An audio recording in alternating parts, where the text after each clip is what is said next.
Hello everyone. तो कैसे हो आप सब। मैं हूँ सोनी, आपकी स्टोरी टेलर और राइटर। बिना किसी देरी के सीधा आएंगे स्टोरी पे। आशिकी एक जुनून का पार्ट 63। पिछले पार्ट से सीधे आगे चलेंगे। ओके।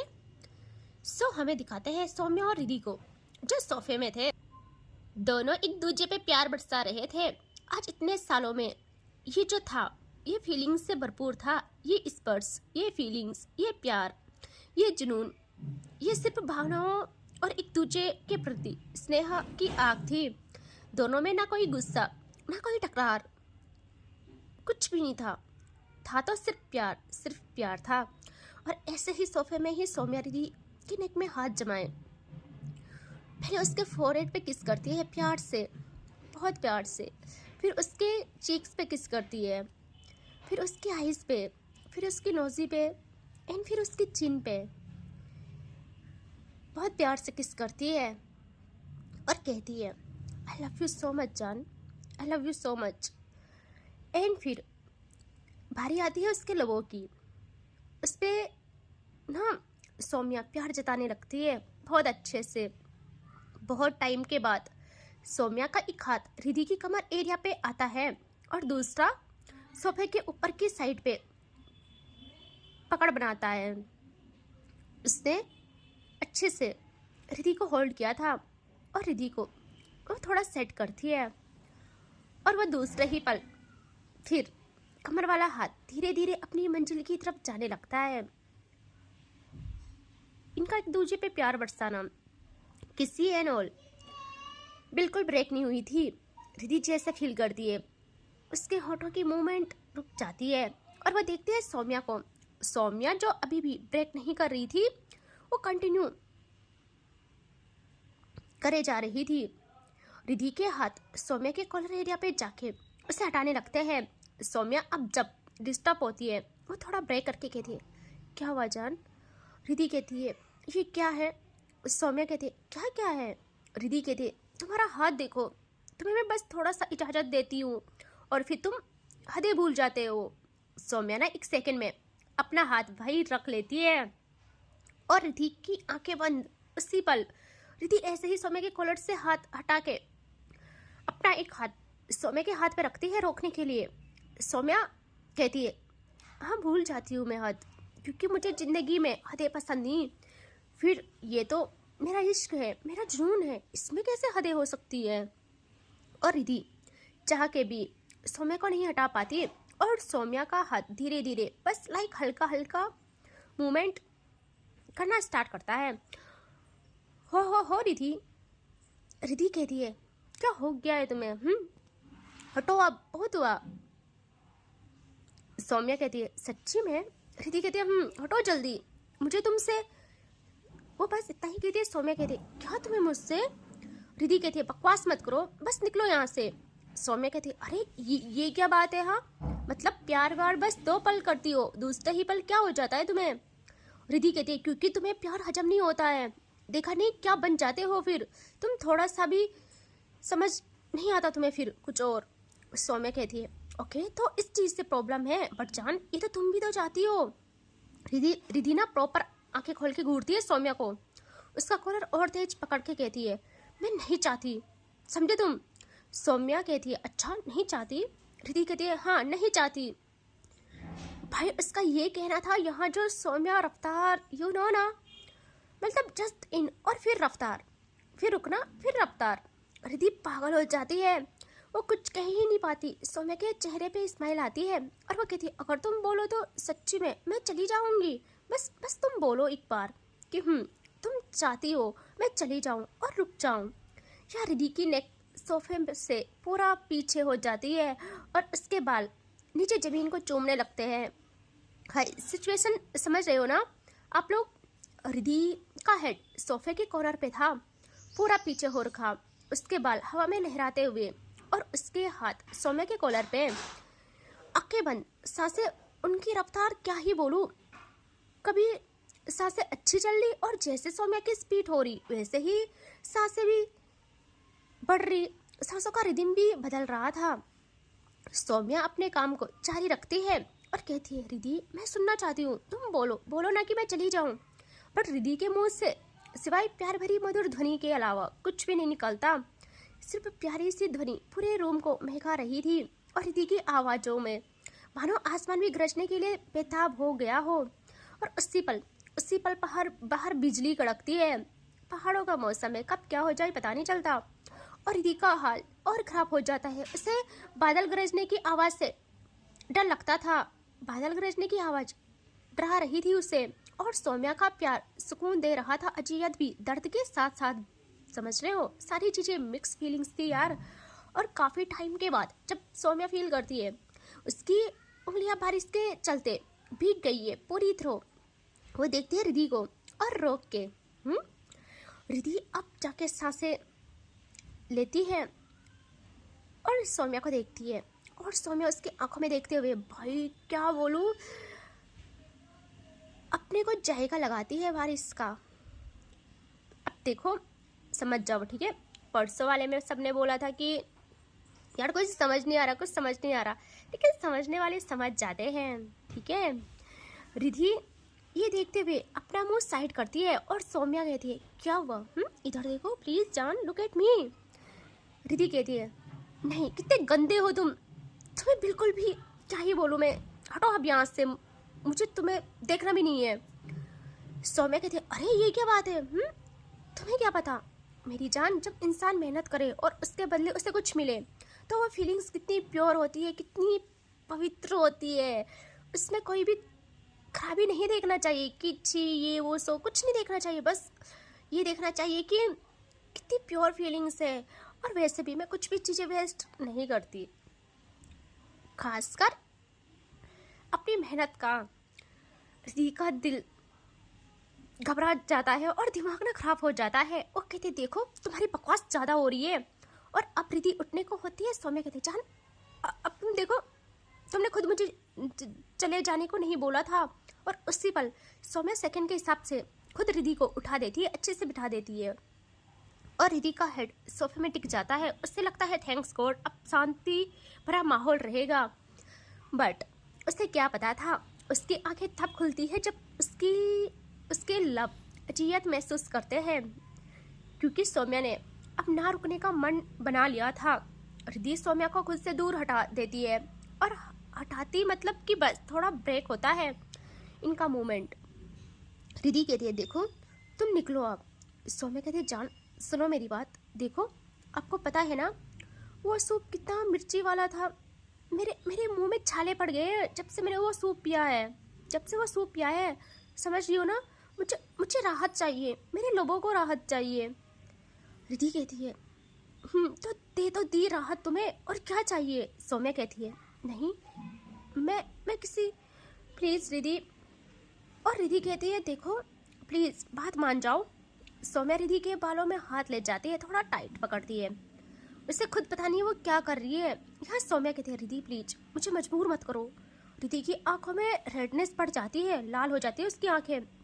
और रिद्धि कहती है, आ गई ना अपनी असली। वो बस इतना ही कहती है। सौम्या कुछ नहीं सुनती, वो उसके होठों पे आ जाती है अच्छे से, बहुत प्यार से।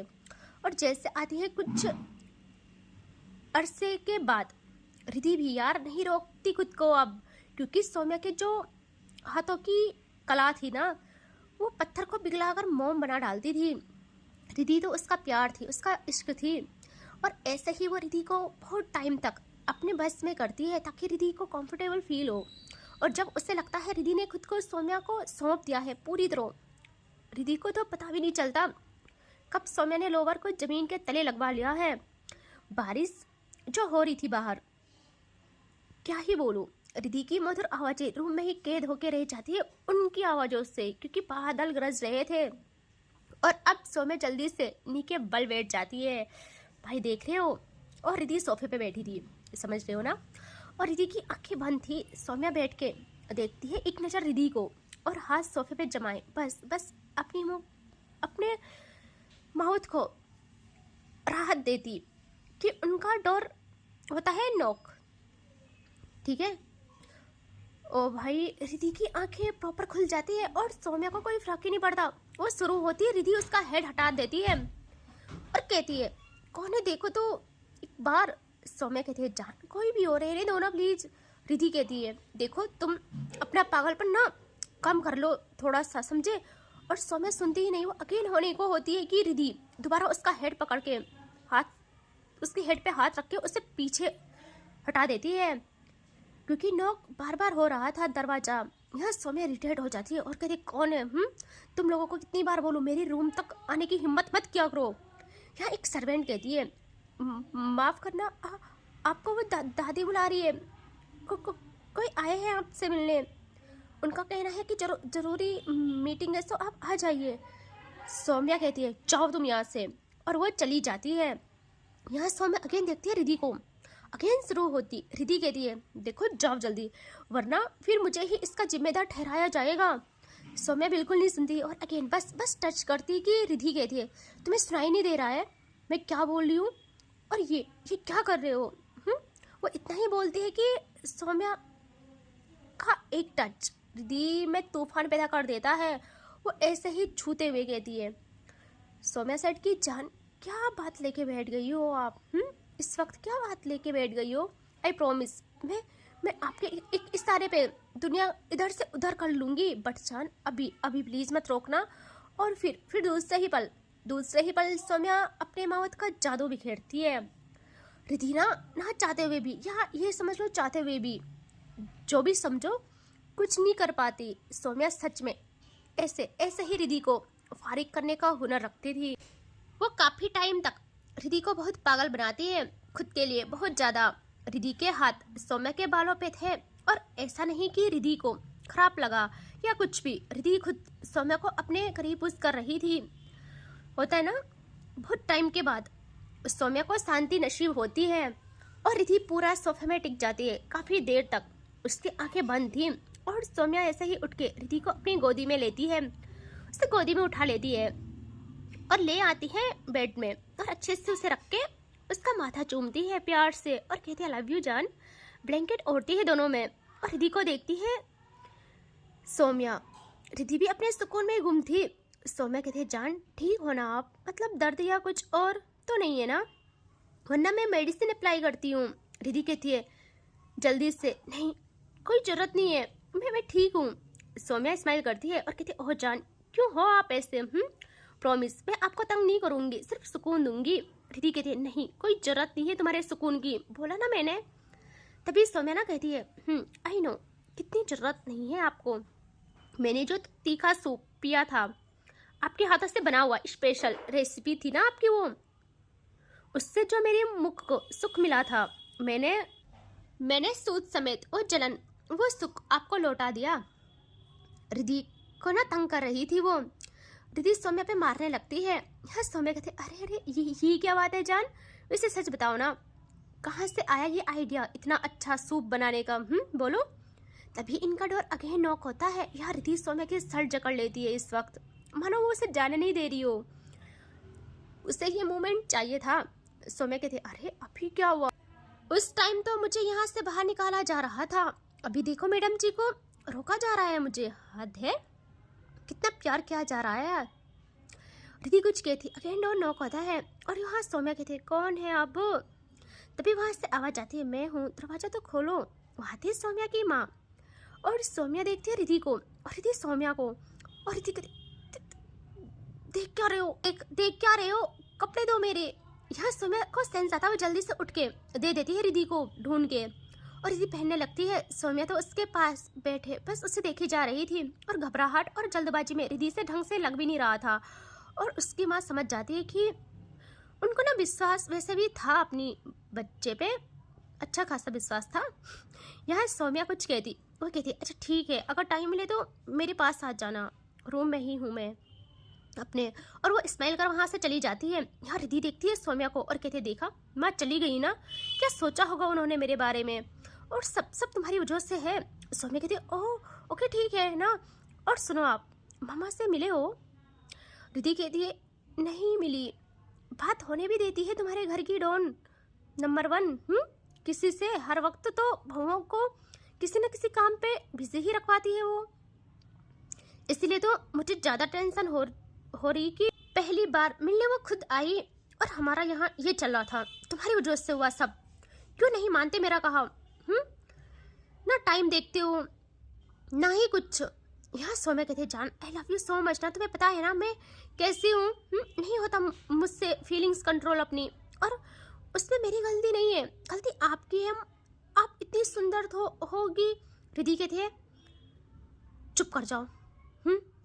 सौम्या कहती मैं तुम्हें प्यार करती हूँ। रिद्धि कहती प्यार का तो नाम ही मत करना, समझे? प्यार का तो नाम ही मत लेना तुम मुझसे। पता है कितना प्यार करते हो, बस तुम्हारा ये जिद्दीपना है जिसने मुझसे ही बेगाना किया है, बाकी कुछ भी नहीं। सौम्या जल्दी से रिद्धि का फेस हाथों में लेती है और कहती जान ये मत कहना, फिर देखो कुछ भी बोलो मेरे प्यार के लिए कुछ नहीं बोलोगे आप। मैंने तुम्हारे अलावा कुछ भी नहीं चाहा है अपनी जिंदगी में। तुम्हें नहीं पता जान क्या हो तुम मेरे लिए। मेरा प्यार, इश्क, जुनून, मोहब्बत, पागलपन सारी दहलीज लांघ चुका है, और बस ख्वाहिशें भी तुम्हारे लिए ही जागी है। मेरी ख्वाहिशें, समझे? वरना मेरी ख्वाहिश करना मतलब मैंने कुछ चीज़ें की ख्वाहिश करना मैंने कभी सीखा ही नहीं था। तुम जिंदगी में आई तो पता चला, वरना सौम्या जिसे देख ले दुनिया से छीन लेती है। रिद्धि कहती है अच्छा तो बताओ कैसा है तुम्हारा प्यार, कैसी चाह है, कैसी इबादत है। सौम्या रिद्धि का माथा चूमती है और कहती है कि मेरी पहली और आखिरी मोहब्बत मुकम्मल हो। तेरी गोद में रखूं सर, तेरी बाहों में पाऊं सुकून में। दुनिया की नजरों से चुराऊं तुझे, हर बला से तुझे बचाऊं मैं। तू माथा चूमे तो हिजरे दर्द भूल जाऊं मैं। कोई पूछे कितनी मोहब्बत है तुझसे, तो उसी पल तेरे कदमों में सर झुकाऊं मैं। मेरी माँ सबसे बढ़ के सबसे प्यारी है, जिसको पूछती हूँ मैं। चल आ हाथ पकड़ मेरा, तुझे अपनी पहली मोहब्बत से मिलाऊं मैं। देख रहे हो? और वो एकदम रिद्धि का हाथ पकड़ती है और रिद्धि बस अपनी दिल 1000 बार सौम्या के कदमों में रखते हुए उसके पीछे पीछे चलने लगती है। और सौम्या उसे ले आती है अपनी माँ के रूम में और डोर करती है नॉक। यहाँ जैसे डोर खुलता है सामने सौम्या की माँ थी। रिद्धि पहली बार ही मिल रही थी ऐसा ही समझ लो। रिद्धि जल्दी से उनके पैर छूती है और वो जल्दी से रिद्धि को आशीर्वाद देके प्यार से उसका हाथ पकड़ती है और आ जाती है बेड की साइड और रिद्धि को वहाँ बिठा लेती है और अब निहारने लगती है रिद्धि को। रिद्धि भी उन्हें देखती है। यहाँ वो रिद्धि को देखते ही इसकी बुलाया लेती है और कहती कितनी खूबसूरत हो तुम, बिल्कुल माँ पार्वती की जैसे। सौम्या ना जल्दी से इन दोनों के साथ बेड में बैठ जाती है और कहती हाँ माँ सही कहा, कब कौन सा रूप धर दे पता भी नहीं चलता। कभी काली माँ, कभी दुर्गा माँ, कभी शांत स्वभाव की माता सती सी। रिद्धि ना तिरछी निगाहों से देखती है सौम्या को और सौम्या की माँ उसके शोल्डर पे मारती है और कहती चुप, बिल्कुल चुप, इतना नहीं सताते बहू को। और वो ना रिद्धि का हाथ पकड़ती है और कहती है बच्चा अब ठीक हो ना, मतलब अब जब से आए हो ढंग से एक भी दिन नहीं गुजरा, कभी कुछ होते जा रहा है। मैं खुद को बहुत बेबस महसूस करती हूँ, मैं कुछ भी नहीं कर सकती हूँ। मेरा तो कल मन किया तुम्हें सीने से लगा लूँ। यह रिद्धि कहती है क्यों मम्मी जी, मैंने तो कुछ भी ऐसा नहीं किया जिससे किसी को खुशी हो, बल्कि मैंने तो आप सबको परेशान ही किया था। मुझे लगा आप भी दादी की तरह मुझसे नाराज है। क्या वो कहती है अरे नहीं पगलू, मैं क्यों नाराज रहूंगी आपसे। हाँ मैं तो आपको बहुत बहुत अच्छा मानती, बहुत प्यार करती हूँ। आखिरकार आप ही वो शख्स हो जिसने इस पत्थर को पिघला दिया और इस पे काबू पाया है, वरना मैंने तो उम्मीद ही खोली थी। यहाँ सौम्या कहती है माँ आप मेरी बीवी को ज़्यादा प्यार करने लग गए, मेरी ही बुराई कर रहे हो। चलो कोई नहीं, मुझे पता है मेरी बीवी है ही ऐसे, जो भी सब एक नज़र उसे देख ले, वो सबको एक नज़र में पागल कर देती है और सब उसके ही गुणगान करने लगते हैं। यहाँ रिद्धि तो बस प्यार भरा ब्लश कर रही थी और सौम्या की माँ कहती हाँ वो तो है, पता तो हमें 5 साल पहले ही चल गया था। जो तुम्हें इस कदर होने पे राजी करे वो आम तो नहीं हो सकती, लेकिन बच्चा आप ना इसकी दादी का बुरा मत मानना, ठीक है बात को। क्या है ना इससे बहुत प्यार करती है तो नहीं कर पाती बर्दाश्त। दीदी कहती है और बाकियों का क्या, ऐसे ट्रीट करेंगी वो सबको। तो वो कहती है अरे धीरे बोलो, आपको पता है ना दीवारों के भी कान होते हैं, इस घर की हवाएं भी उनकी गुलाम है। तो आप ऐसे रहोगे वो सहन नहीं कर पाएंगी, समझे आप। तो आप फिक्र ना करिए, हम हैं ना आपके साथ। और वैसे भी सुना था मैंने माँ जी को बात करते हुए, शादी के लिए पंडित जी से बात कर रही थी कि शुभ मुहूर्त देखने के लिए घर आ जाइए। मुझे आपसे पूछना था, आप खुश तो हो ना? रिद्धि देखती है सौम्या को, सौम्या उसे इशारे करती है आंखों से कि जवाब दो। रिद्धि ऐसे ही कहती है, आपको क्या लगता है मैं खुश हूँ या नहीं? मैंने भी 5 साल से इसी के नाम की माला जपी है। जो आप मेरी जो ना आप मेरी अब ना ये मेरी सांसें छीनने में वक्त नहीं लगाएंगे। सौम्या कहती है, अरे ये क्या बोल रही हो जान? यहाँ माँ कहती है, आप दोनों है भगवान, क्या करूँ मैं आपका, इतने लड़ते क्यों हो? और तुम मेरी बहू को तंग नहीं करोगी, उसके बात मानोगी हर जो भी वो कहेगी। सौम्या कहती है, माँ इससे पहले किसकी बात मानती हूँ मैं? कह तो ऐसे रहे हो जैसे मेरी बहुत चलती है इनके सामने। वो कहती है, हाँ चलनी भी नहीं चाहिए, इतनी सर्वगुण संपन्न बहू है। रिद्धि कहती है, बट मम्मी जी कहाँ संपन्न बहू, मुझे तो खाना बनाना भी नहीं आता। वो कहती, अरे खाने से याद आया, आपने कुछ नहीं खाया होगा ना, और आपको कोई ज़रूरत नहीं है कुछ चीज़ बनाने की, हम है ना, मैं आपके लिए बनाती हूँ, आप बैठे रहो बस, मैं लाती हूँ। रिद्धि तो बस देखती रह जाती है कि ये इंसान कैसे है यार। रिद्धि कहती है, नहीं मम्मी जी मैं भी आती हूँ आपके साथ। यहाँ सौम्या रिद्धि को देखती है और कहती है, बेटा सही है। हाँ, यहाँ वो कहती है, बच्चा आपको नहीं आता, आप टेंशन ना करें, जब तक मैं हूँ मैं बना लूँगी। वैसे भी आप तो रानी हो रानी। सौम्या स्माइल करती है और कहती है, हाँ माँ, कब से यही समझाना चाहते हैं हम इनको। वैसे मैं जा रही हूँ, आप लोगों जो करना है करो, बस ख्याल रखना अपना, ओके? उसकी माँ कहती है, लेकिन कहाँ जाना है? वो कहती है, माँ दादी कब से बुला रही है और आप जानती हो ना। उसकी माँ ना डर जाती है और कहती है, हाँ हाँ प्लीज़ जल्दी जाओ, वरना उनको पता चलेगा मैंने रोक लिया है तो बस हो जाएगा बवाल। और सौम्या जल्दी से अपनी माँ के पास आती है, उनका माथा चूमती है और फिर आती है रिद्धि के पास, उसका फोरहेड चूमती है और कहती है, जान ख्याल रखना, किचन में जाओगे तो बस बैठे रहना, कुछ करना मत, मुझे पता है। अगर आपको एक भी खो चाहिए ना तो बता रही हूँ मैं आपको। और वहाँ से चली जाती है और ये दोनों आ जाते हैं किचन में। और इसके आगे देखेंगे नेक्स्ट पार्ट में, ठीक है? नेक्स्ट पार्ट में तगड़ा क्लेश होने वाला है। सो आते हैं, मिलते हैं नेक्स्ट पार्ट में, ठीक है? Take care, bye bye.